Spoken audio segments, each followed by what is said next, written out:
Hello and welcome to The Frontline, a podcast from ILGA-Europe and the LGBTI movement in Europe and Central Asia.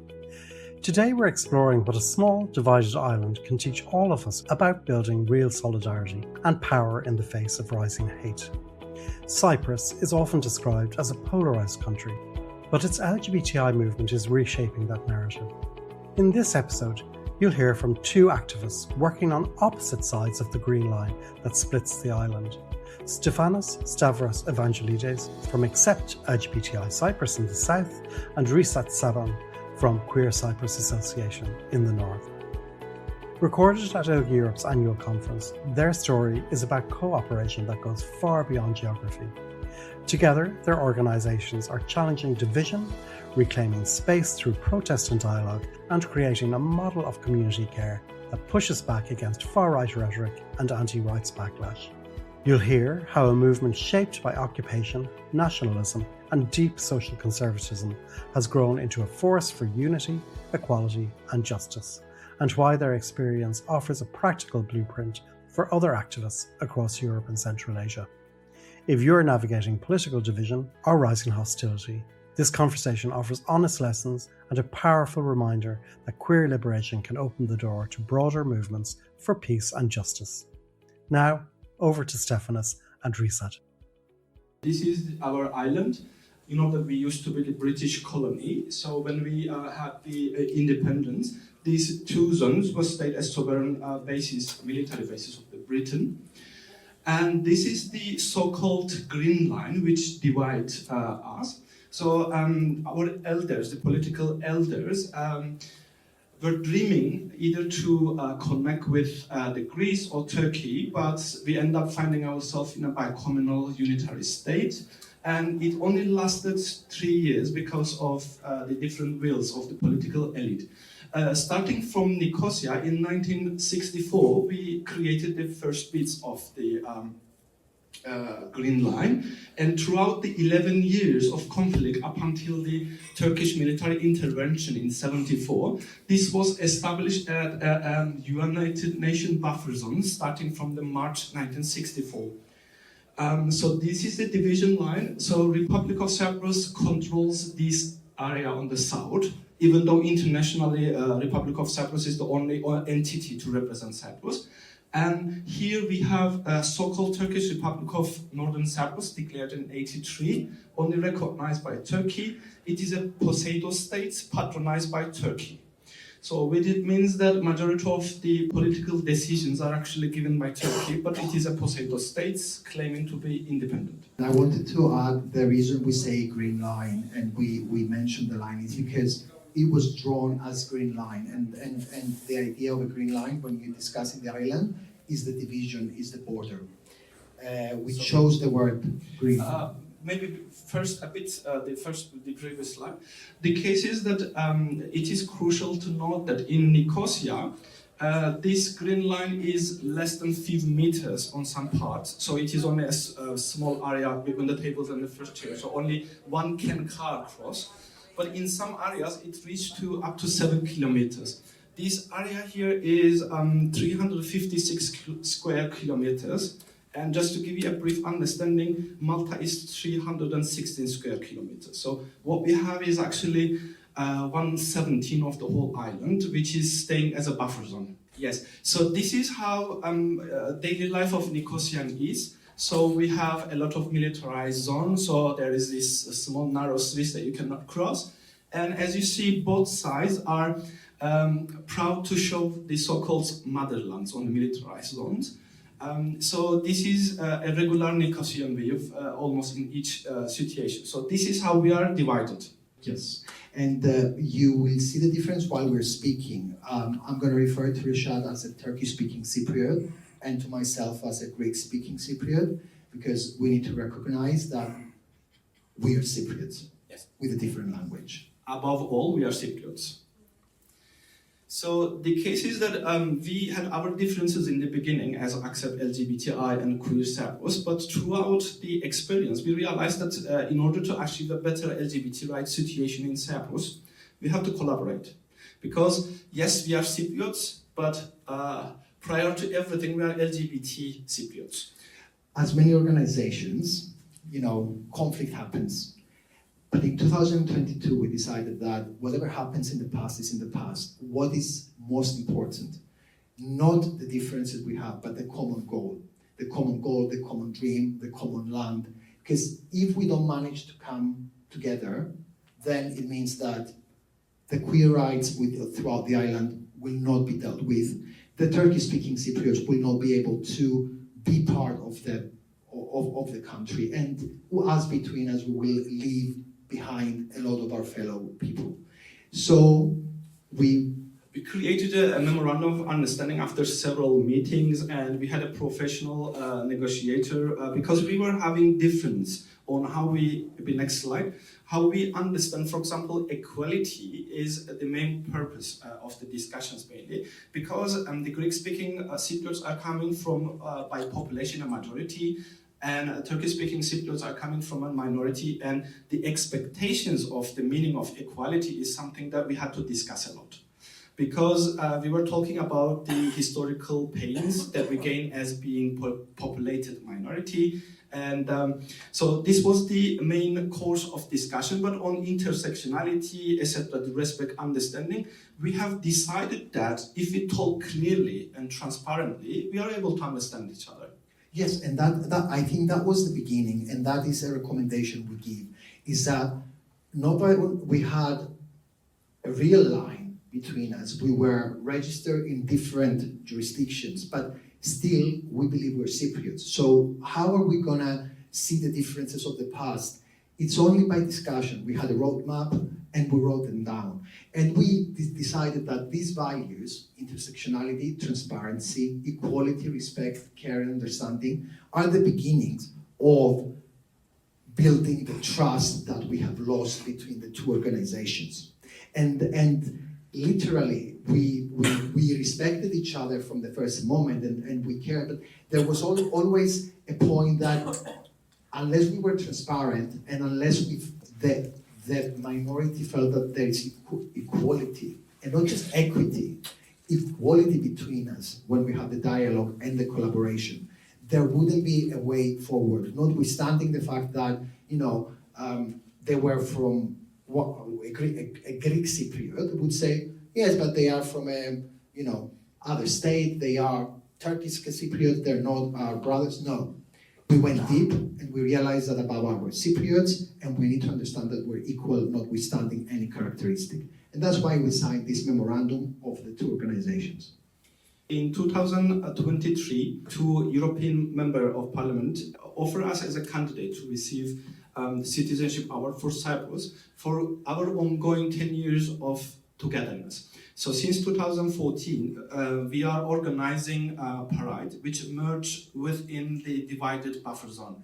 So from the south, the walk starts from the Independence Square, and from north it starts also from the similar region. And people with two big rainbow flags, they walk.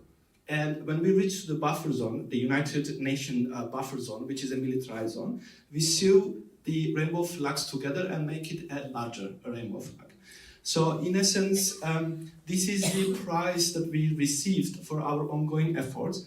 And Dervish and Stefanos was receiving the prize. And when we go to Brussels, we decided that we have a dream, a United Federal Cyprus. So we open United Federal Cyprus flag everywhere we go, and we mention the politicians actually, that we are the prior examples that unification, cooperation is possible.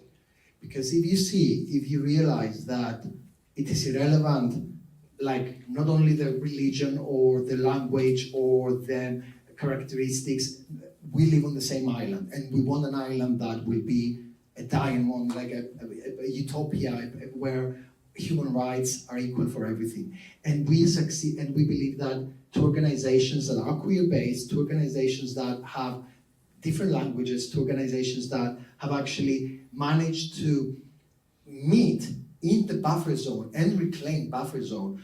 In the buffer zone, we don't just do joint prides, we do joint projects, we do workshops. And this is exactly, this is the flag that we believe that, you know, Cyprus rights should apply to us. So we are reclaiming the buffer zone. The buffer zone, the zone that divides the island, the zone that divided the whole being, that our brothers, our sisters, the persons that we are bonded with, that they made us feel that we are enemies. We, in that small zone in Nicosia that you saw, in that little spot, which is called Leader Palace, we create activism. We create. And because of these nice efforts, we are getting funding. For instance, we got British High Commission's equality funding for the first time ever. We done a bi-communal project with their financial aid. We managed to bring education trade unions and health trade unions, also the stakeholders, the professionals, and they discuss the educational problems for LGBT rights and also health reasons and problems for the LGBT rights. So yes, we are having de facto different legal coding, but the problems that are faced by the LGBT individuals are the same. So we ask them to come together and discuss these common issues together. So finding the place, the ground, the middle, the line that divides you, and finding the common ground that will erase that line is a recommendation that we give you. It's something that we have used. It's, for example, in the buffer zone, there have been spaces, there is a coffee shop that has been created, there are parties that are taking place, there are conferences that are taking place, there is a pride that is taking place. And this is done by all Cypriots. So also we have political sensitivities. For instance, there are Turkish-speaking Cypriots who doesn't want to cross south, and vice versa, the Greek-speaking Cypriots who doesn't want to recognize this state. So United Nations buffer zone, which divides us, actually start to offer us a possibility to reclaim that zone, which is not belonging to either political entities, and we become a pioneer for reunification. So as you see, this is just an example of one of the United by Colors photo that we are getting together in the buffer zone, signal to the other Cypriots, and we are having fun within a militarized zone, reclaiming that area.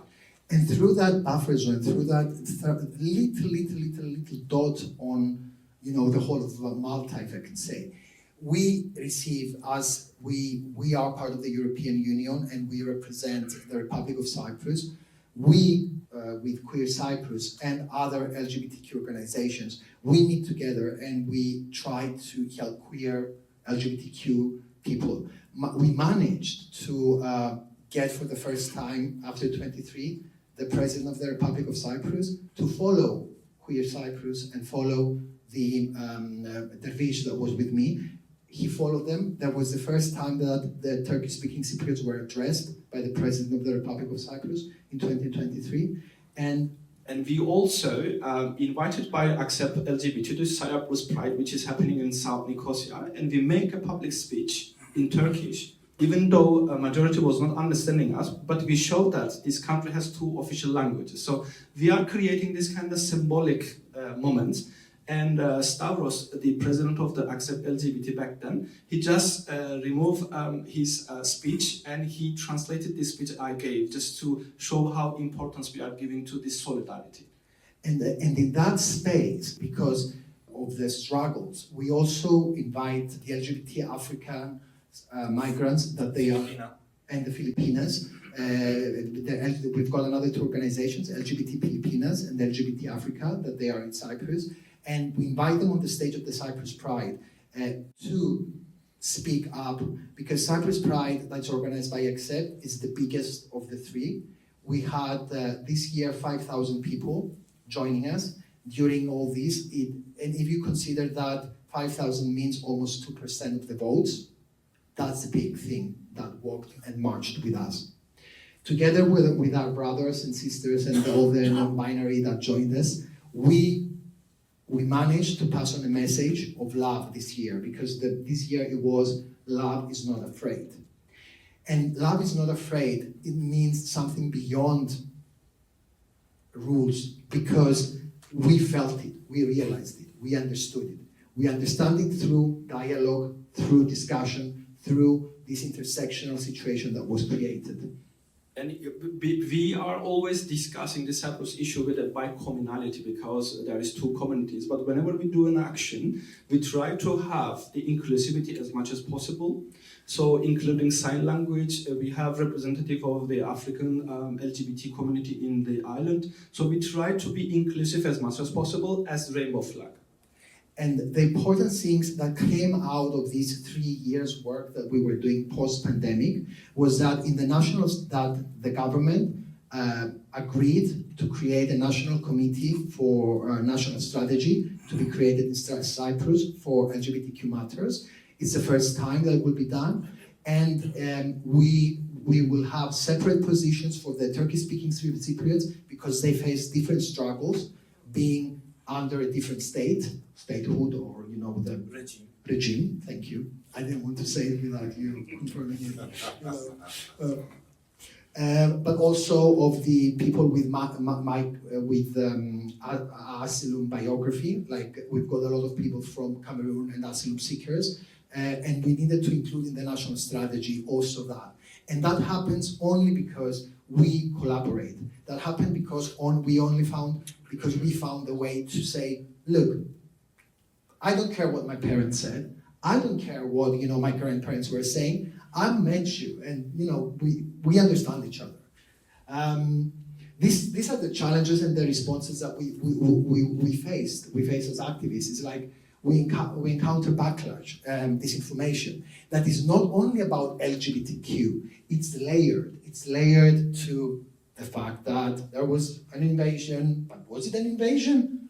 They would say in the north. The fact that he's Turkish, he's not Cypriot. You're Greek, you're not Cypriot. And then the religion. So it's a multi-layered challenge and disinformation that is happening to try to keep apart the residents of Cyprus from working towards a better future. So all of our actions are somehow challenging the national discourse that the two political entities claiming. Still our young generations are getting national discourse education. The other side is always barbarous. So when there is a war, there is always pain for each participant. So you cannot just assume that one party is enjoying candies and the other parties are dying. So we have to realize that during this period of political division, both parties has been victim and both parties lost their loved ones. And there is this emotional positionality of majority of LGBTI individuals that they have a step back when it comes to cooperating. But throughout all facing these challenges, we managed to let them at least to discuss what are their pains, what are their subjections of being in a position to the nationalist discourses. But throughout this, we are always resilient. We are just finding new alternatives. For instance, with my project, for the ever first time, we created socializing events without any agenda. We just come together and make karaoke, play chess, or just talked, just for the sake of spending time together. And then we had thematic discussions, and Stefanos assisted me a lot on that. We determined 6 topics which were like crucial for Cypriot LGBTI, and we'll discuss the future of these problems together. Yeah, and I think that it makes the community stronger as well, because once you tackle, there are many ways to tackle the thing, the differences. Like you say, okay, we had a member of our board that he never wanted to cross, and he was against the Turkish-speaking Cypriots. And when he realized that, a memorandum would be signed, he was very cautious. And he goes to me, but Stefanos, they are Turkish. They invaded us. And I was like, could you do me a favor? Let's meet. Meeting with the Rich and then the team of Queer Cyprus, not only he changed his mind, he actually became involved and he helped in many of the projects. So tackling things in a way that green line that was a red herring, it wasn't because he's queer, it was because of a different reason that they didn't want to meet. But then it was dismantled just because they met. So the reason we are saying that is that the fact that you can find different ways to connect between organizations, it doesn't matter if it's language, if it's religion, if it's There are ways that we can overcome the issues. It's like finding what is the notional line in your line of work that stops you from these collaborations, stops you from taking that step to be able to do the activism, the advocacy. What is that line? Like in Cyprus, the difficulty is always those four things I told you: religion, the green line, nationality, nationalism. But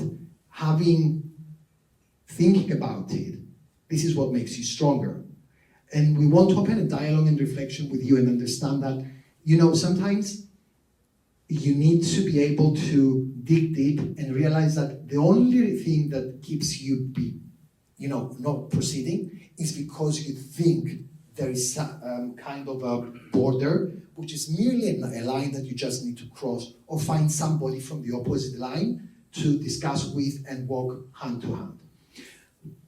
The case is that when you hear about the coming out stories, regardless of the language or religious background, etc., you hear the same story from Cypriot LGBTI.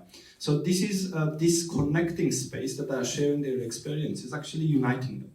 And now I'm proud to say that majority of the dating apps are having couples from bicommunal zones. So the LGBTI individuals, regardless of their region, they are dating with each other. So they are just becoming another area of the issue that the queers are being pioneered. And we see a lot of events that are happening in both sides of the city of Nicosia. And it gives also the space to us as ACCEPT to speak to the political parties and say, never forget. The Constitution of the Republic of Cyprus speaks about 2 official languages. And for some reason, things are written only in Greek and maybe translated in English. We demanded that things are done in Turkish as well. And we succeeded in most of the times. And this came from an LGBTQ organization. Really? Yes.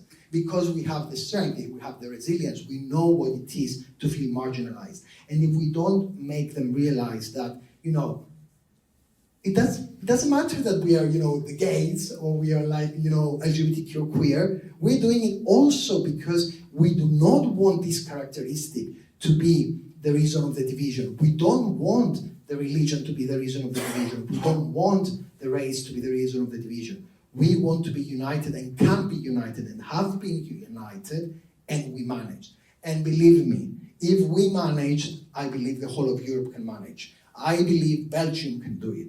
Come on, guys, I've been to Belgium. I'm sorry, but you can do it, okay? And then, even in Poland, I know things are difficult, but with the no gay zones, but I've been to Poland and I fell in love with Poland. I fell in love with how sweet and how, disgusting people have been. Europeans, we are more connected than we think. This whole European Union thing may have been, a different dream, but we are lucky that we live on this continent, and let's do everything we can that those lines that are called borders, not to be a reason to keep ourselves from moving forward. Keep always in mind that in Cyprus, an island where it's heavily militarized, divided and everything, we work together. Keep in mind that we're now in ILGA, we are from different countries, and we are talking about what to do. It's the microcosm and the macrocosm. Consider the local level with international, connected, and this is what we have succeeded in.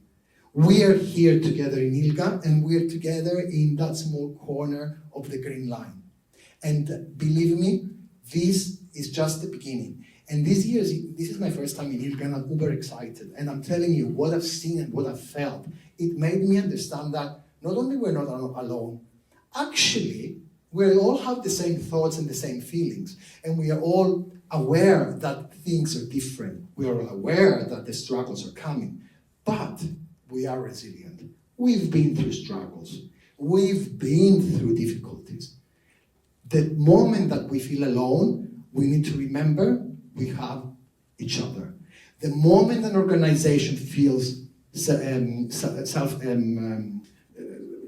not able to do something, remember there are other organizations that can support you. And in the end, if the only thing is just, take the plane and come to Cyprus, relax on the beach when you feel burnout, because burnout is there, contact us, and then continue. We believe that the next 2 years are difficult, the next 2-3 years, but I don't think it's going to take more than that, because we've been through worse. That's our view. And now we have a new Turkish Cypriot leader. He talks about United Cyprus, United Federal Cyprus. Our leader, the president, said that he is also willing on that. And we're now looking on the idea that maybe, just maybe, the next 2-3 years there will be a United Federal Cyprus. It's not hope, it's faith. We believe. I don't hope, I believe. And if he doesn't succeed in that, we will find other ways for the next president to do that, and the next, because we need to believe in what we are having as a target. And our target is to be united, to have an island where human rights applies to everyone, notwithstanding the characteristic, and we can do it. And hopefully we will get rid of the British military bases as well. So that's us. I wanted to see if there is any questions from your side, any input from your side. Thank you very much for this, for giving the picture of things like that being possible and getting done. And I have two very, very simple questions, because when I see division, I see Berlin Wall. So, and I remember it. So, can you please just tell me, is there military? Can you pass through this? Is it difficult to pass from one side to the other? And when you're Turkish-speaking Cypriot and you're Greek-speaking Cypriot, what language do you speak to each other? Okay, I will start with the first, how I see it from my side, and then how you see it from that side. And it's, guys, the people, you will be surprised. So there is this area where the prisons are in the south. It used to be the prisons of the whole of the Republic of Cyprus. So you go there, it's one of the most posh areas, by the way, of Nicosia, old houses, colonial houses, and then you cannot pass, it's the river. What is on the other side? Again the same. Yeah, it's again the same. If you walk a bit further, however, it's where your shopping mall is starting. So it's those barrels, and then behind that, it's a shopping mall, shopping area, like when you walk the street down there.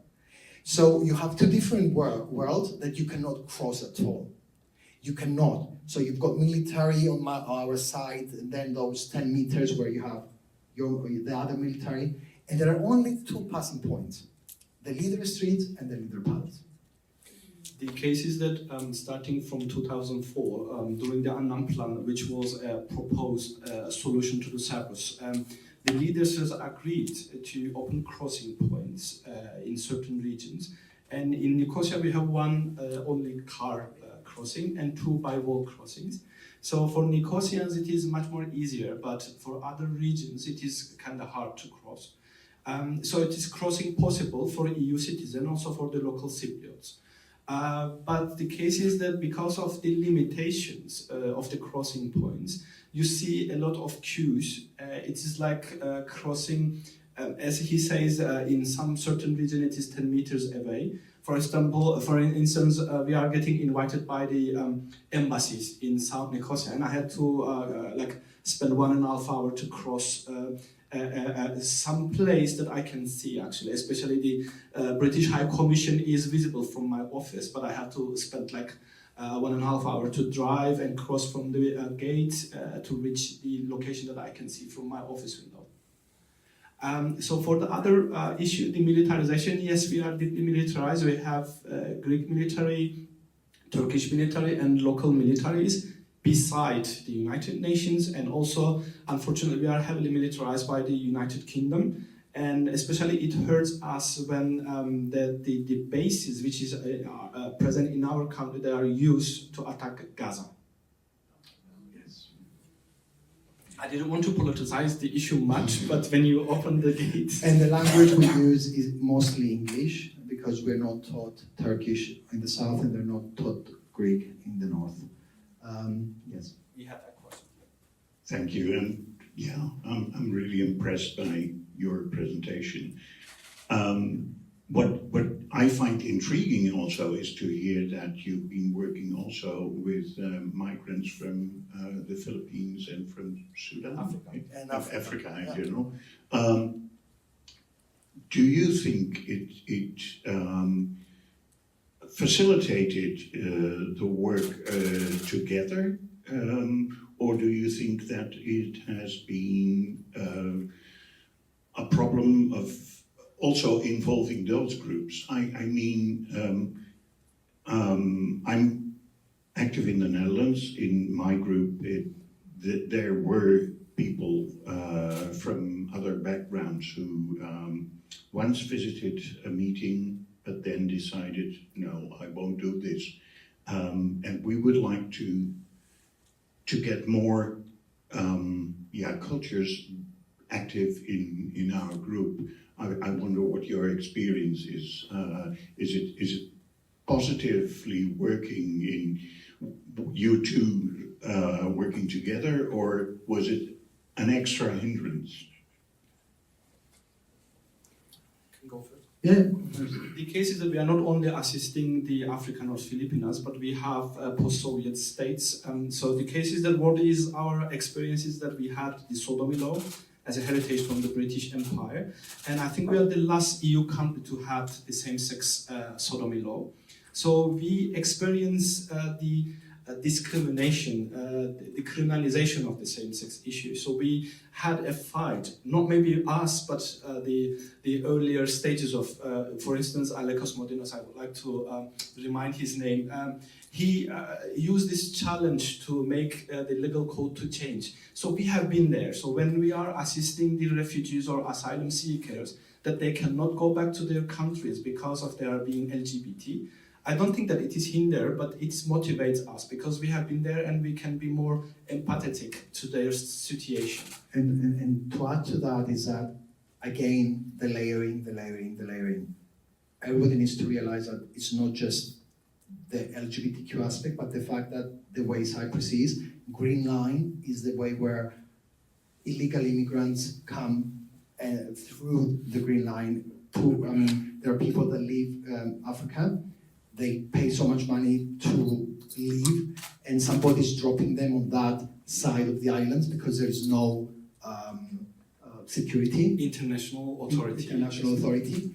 And then they strip off everything, and they find ways to cross that Green Line through, I don't know how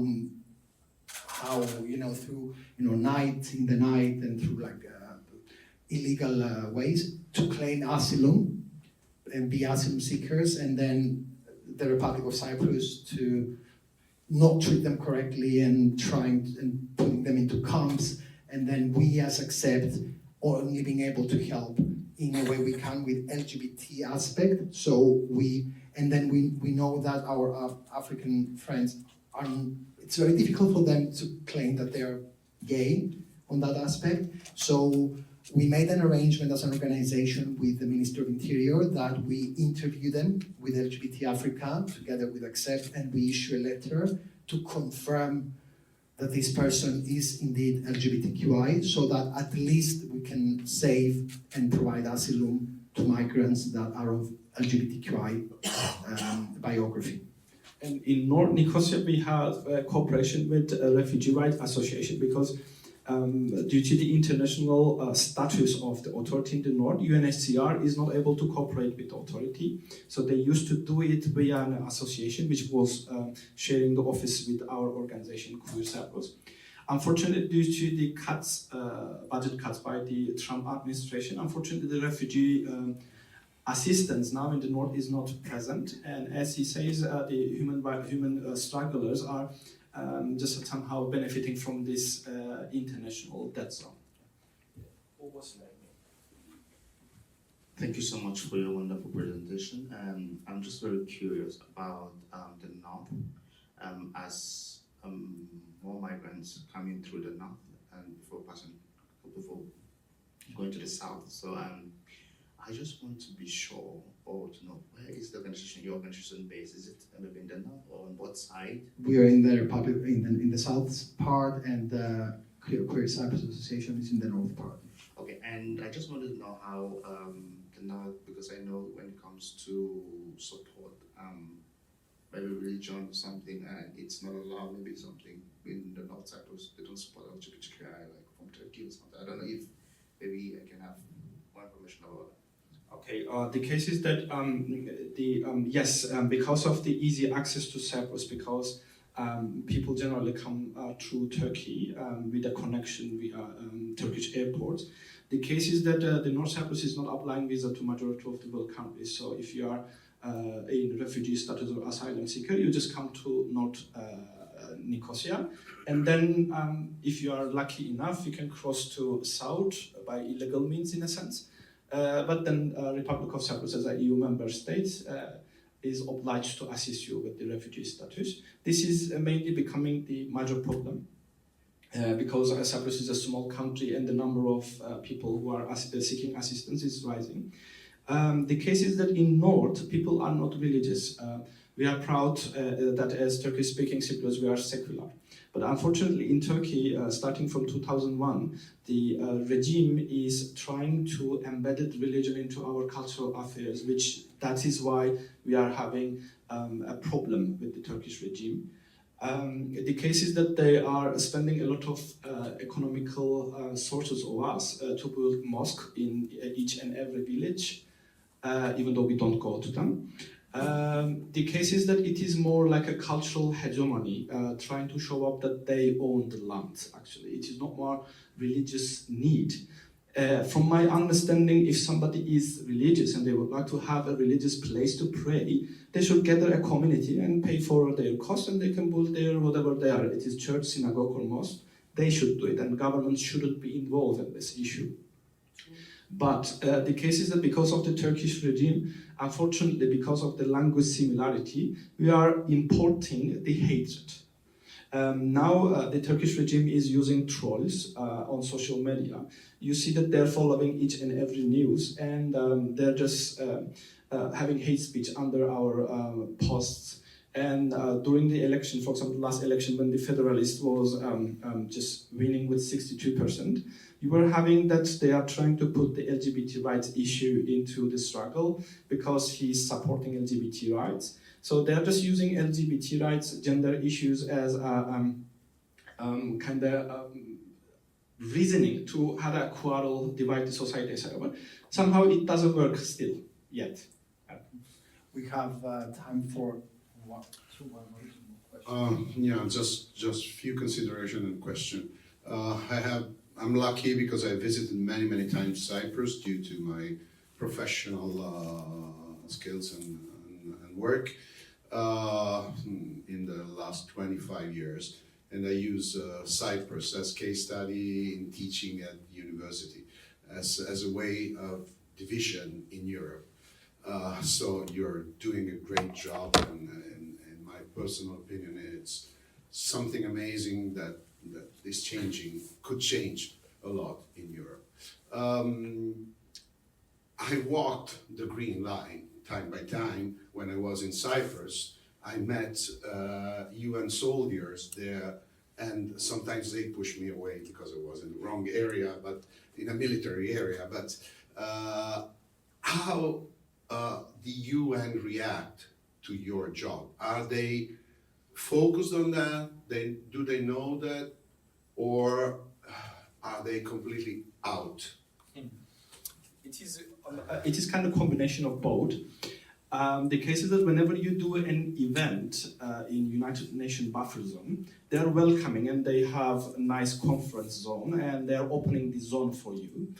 But whatever you do, they always remind you by their action that you are in a military zone.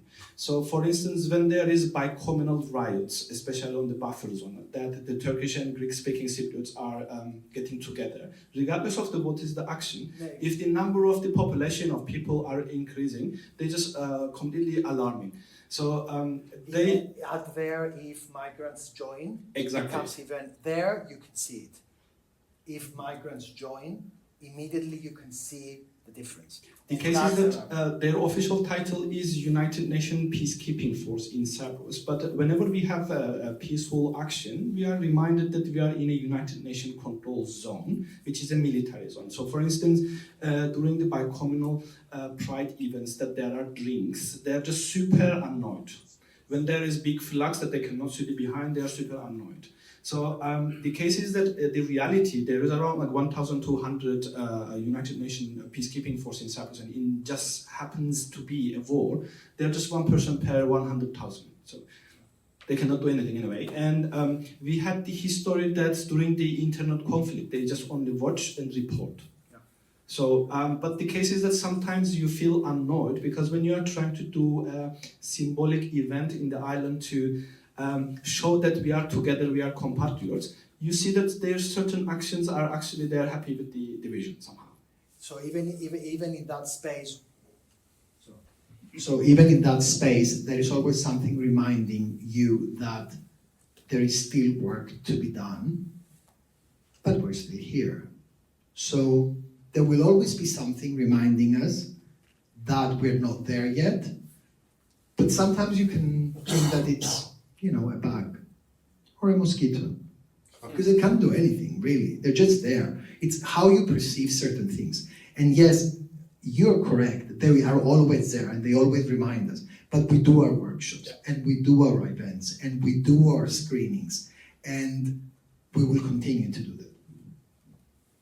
Thanks. Thanks a lot, first of all, for sharing this very inspirational story, because it's really amazing. I mean, what you've been doing so far and what you're still doing today, it's really fantastic. I personally have a very deep interest in the concept of borders or lack of borders, because it's my thing, but that's something else. But I think you are the proof that if your country had a queer government, it would have been united probably for such a long time. Thank you. So that's for sure great. But apart from that, my question was related to something that you said before. When you were talking about the merging of your two associations somehow, I mean, merging... It's a memorandum of understanding. Yes, exactly, memorandum of understanding that you are finding to have a common goal. I was just wondering, before that, what were actually the differences in the goals? Because for me, it's hard to imagine two associations that have different goals in our family, I mean, in the world of LGBT+. I think I will summarize it in power games and personal ambitions, and I think that is, we don't need to get any deeper into that, because I think you've all been through there. You know, my organization can do that because, or I can do that because I have these connections, or, you know, I want to become a member of the parliament. So these are things, or I know more about political sciences, egos. And when you work as a team, when you work through, you know, this work, the ego is only working and taking you as far. That's it. That's it. There shouldn't be any ego when you're co-working. You need to give the space. As we said, we started it. That's why the memorandum happened. That's why those 5 values are so important. Being transparent when you feel the ego of the other guy, the other person, care about what the other people say, feel that you're with equal.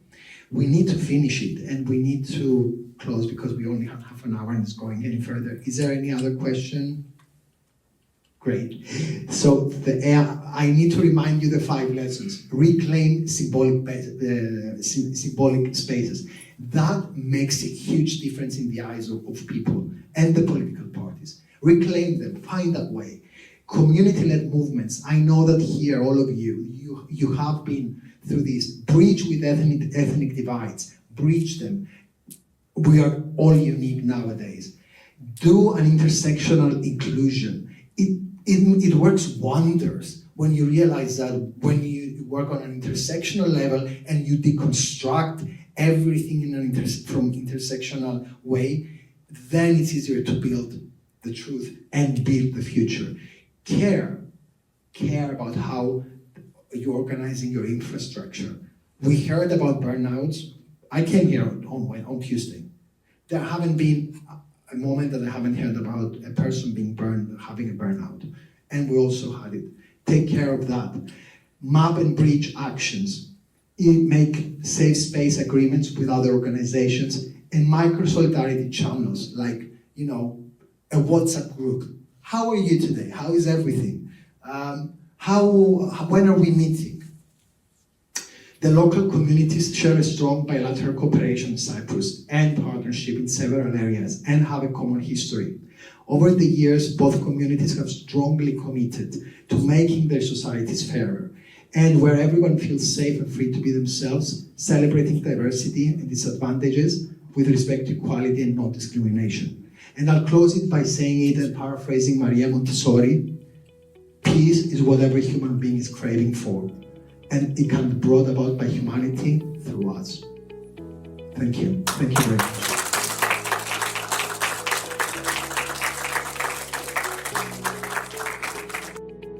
Thanks for listening to The Frontline. Stefanos and Reset have shown how cooperation, courage and care can cut through even the deepest divisions, and how joined-up queer organising can spark wider social change. If you enjoyed this conversation, there's plenty more where it came from. The Frontline features organisers, activists and change makers from across Europe and Central Asia, all sharing the lessons they've learned on the ground. So make sure you follow or subscribe and check out our other episodes. Thanks again for tuning in, and we'll see you next time on The Frontline. Bye for now.